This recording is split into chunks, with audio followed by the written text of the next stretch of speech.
हो गया।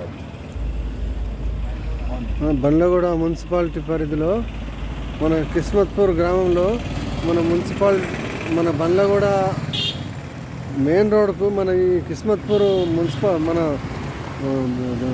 ముద్రా సంఘం వెనకాల ఈ కాలనీ శ్రీసాయి కాలనీ అంటారు దీన్ని. ఈ కాలనీలో వాటర్ రావట్లేదంట. ఇక బస్తీ వాళ్ళు చెప్తారు, ఒకసారి వినండి. यहाँ पे पानी नहीं आ रहा है, थोड़ा बहुत पानी आ रहा है, आधा घंटा 15 मिनट बंद हो जाता है। पानी भी नहीं आ रहा है, कोई भी फोन करे कोई भी नहीं सुन रहा है।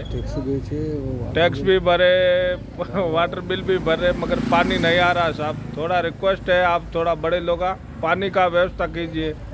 इधर टैंकरों का भी पानी नहीं मिल रहा है, मगर मंगाए तो भी थोड़ा प्लीज़ रिक्वेस्ट है आपसे। కమిషనర్ గారు, బస్తీ వాళ్ళు చాలా ఇబ్బందులు పడుతున్నారు. ఇక్కడ వాటర్ పొద్దుగాల కూడా మేము వాట్సాప్లో పెట్టాము. ఇప్పటి వరకు కూడా ఒక ట్యాంకర్ లేదు, వాటర్ లేదు. పాప మా కాలనీలో బస్తీలో నీళ్లు లేవంట. మరి ఇప్పుడు చీకట్లో వాళ్ళు ఫోన్ చేస్తే మళ్ళీ ఇప్పుడు బస్తీలకు వచ్చాము. మరి ఈ వాటర్ సిబ్బంది ఫోన్ చేస్తే స్విచ్ ఆఫ్ వస్తుంది అతనిది, శ్రీధర్ అనే అబ్బాయిది. మరి ఆ వాటరు ఇప్పుడు వాళ్ళు మరి అట్లా ఫోన్ స్విచ్ ఆఫ్ చేసి పెట్టుకుంటుంది. మరి ఎవరికి చెప్పాలి మేము వాటర్ గురించి?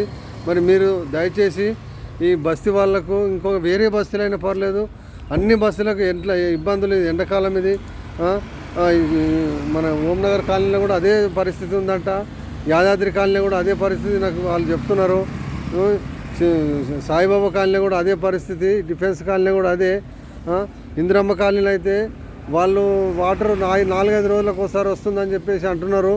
కాకపోతే వాటరు మరి లేదంటే 2 బోర్లు వేపియండి.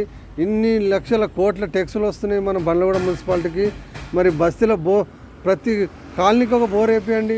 బోర్ వేపిస్తే వాళ్ళకు మరి ట్యాంకర్లు మీరు సప్లై చేయడం లేదు, ఎక్కడో పోతున్నాయి. బండ్లగూడ మున్సిపాలిటీ నుంచి అండ్ కిస్మత్పూర్ నుంచి సప్లై చేస్తున్నారు. మరి మా విలేజ్లో ఒక ట్యాంకర్ కూడా సప్లై కాదు. కాబట్టి కమిషనర్ గారు దయచేసి ప్రతి బస్తీలో, ప్రతి కాలనీలో రోజు దినం తప్పించి దినం 2 ట్యాంకర్లు పంపిస్తే బాగుంటుందండి. ప్రతి కాలనీకి ఒక ట్యాంకర్ కంపల్సరీ పంపించాలి దయచేసి. మన్యమోన్ ఎక్స్ వార్డ్ మెంబర్ కిస్మత్పూర్. జై కాంగ్రెస్, జై జై కాంగ్రెస్.